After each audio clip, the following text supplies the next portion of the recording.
to the Sega Lounge Summer Series 2021.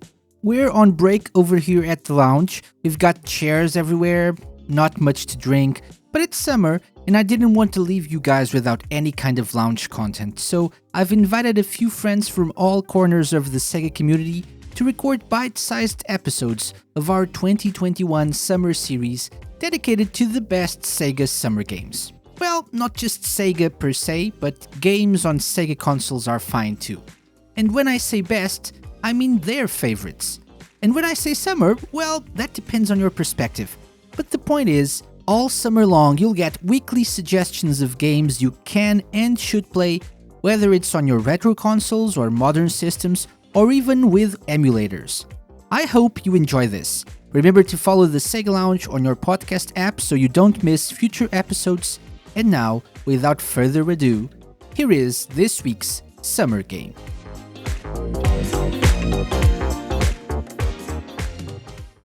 Picture the scene. A young INeedFruit is wandering the streets of La Rochelle. It's a small coastal city in the south of France. I was there with the school on a culture exchange thing, and we were given 2 hours to wander around the streets of La Rochelle. And I remember it being really hot, very summery. The boats were kind of swaying in the port, and it was a really, really lovely day. And leave it to me to find the only game outlet in the entire city. And I went in and I started browsing their Dreamcast games. This was the time where the Dreamcast was out. And I remember seeing the pale blue box of Dreamcast games all lined up in a row. And I remember being so excited because I hadn't spent any money on this trip so far. So I had enough to buy one Dreamcast game right at the end of the trip. And I browsed through the games that were there. I remember being a bit worried that the game would be in French and there would be no language options, but localization and stuff, it's all good. And yeah, I remember pulling one game in particular out and it really grabbed me. The box art was really interesting, especially relevant to the place I was. It had an enormous galleon on the front of the cover with cannons coming out of it, sails, and what looked like sails underneath the ship.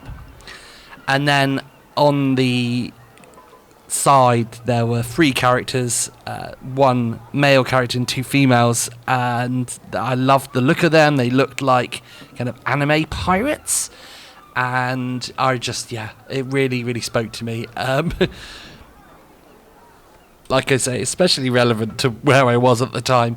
So I brought it, and the beauty of this trip away was that it was the end of the academic year. So on the way home, I read the manual. Shoutouts to all those people who read manuals when you bought a game and had to wait to get home.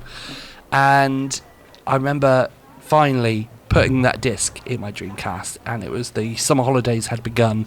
And I remember just being so excited. I wasn't actually that well versed in JRPGs either. And I think that this game is summer to me. It was a game that I played throughout my summer holidays and just had the best time with it. I am, of course, talking about Skies of Arcadia. The first thing that really struck me when I started playing Skies was that it was very upbeat, very humorous, and had a lot of heart. This is a game about a protagonist who isn't gloomy and edgy, but more excited to go and explore the world and discover things. The game starts off introducing you to different mechanics and different characters, but it kind of throws you right into the mix, where the intro to the characters I think is fantastic. You're boarding a Valuan ship in order to liberate some of their cargo. The Valuan Empire, bad guys, as with any pirate story, they crave order and rules. And the Blue Rogues, the faction of pirates that Vice and co belong to, want freedom and be able to explore wherever they want.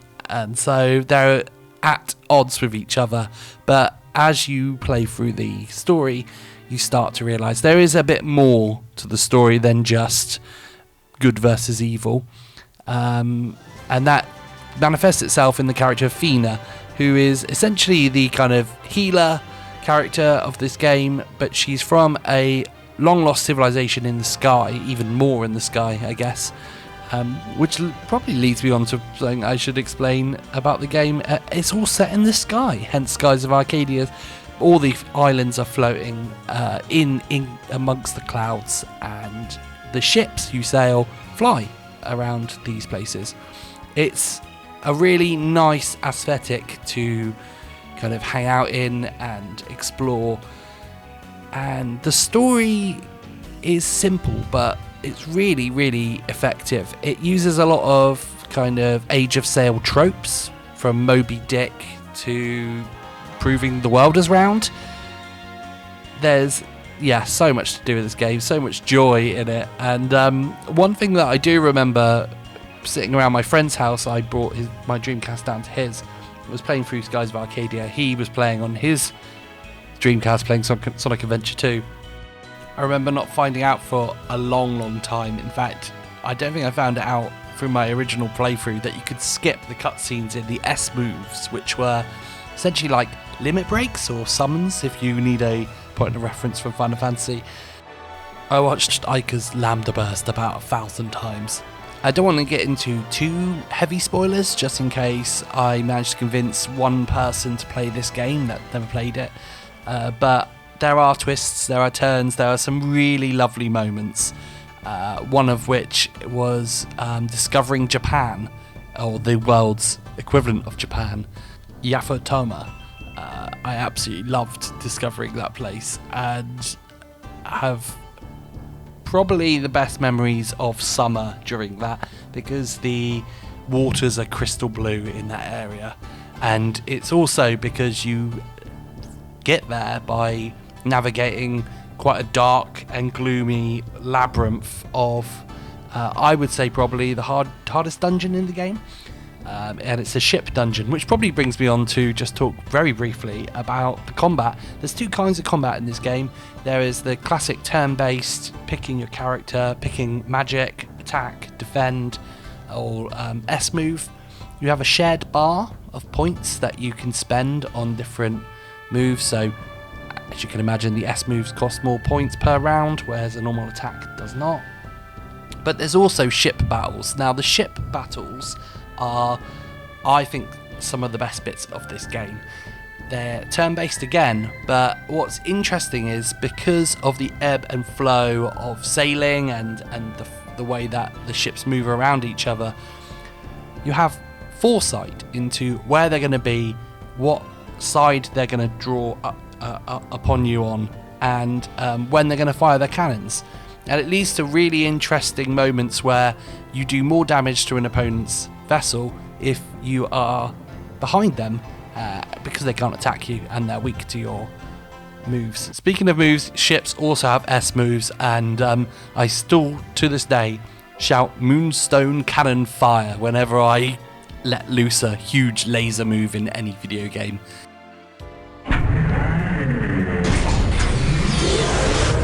Moonstone Cannon Fire!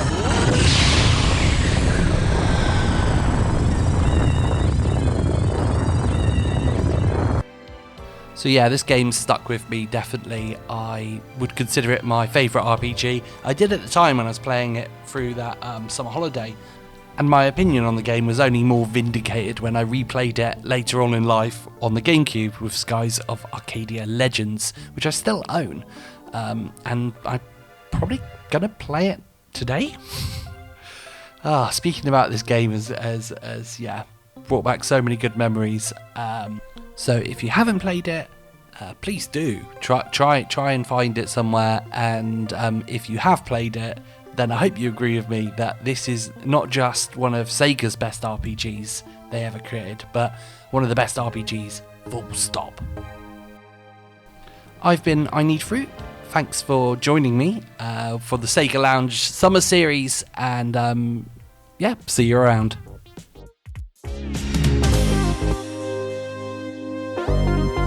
The Sega Lounge, hosted by me, KC, and part of Radio Sega's network of live shows and podcasts. Theme song and incidental music by OSC. Find them at opussciencecollective.bandcamp.com.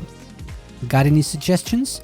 Drop me an email to podcast@thesegalounge.com. Follow us on Twitter @thesegalounge and like us at facebook.com/thesegalounge. You can find previous episodes of the show by going to thesegalounge.com and wherever fine podcasts are downloaded.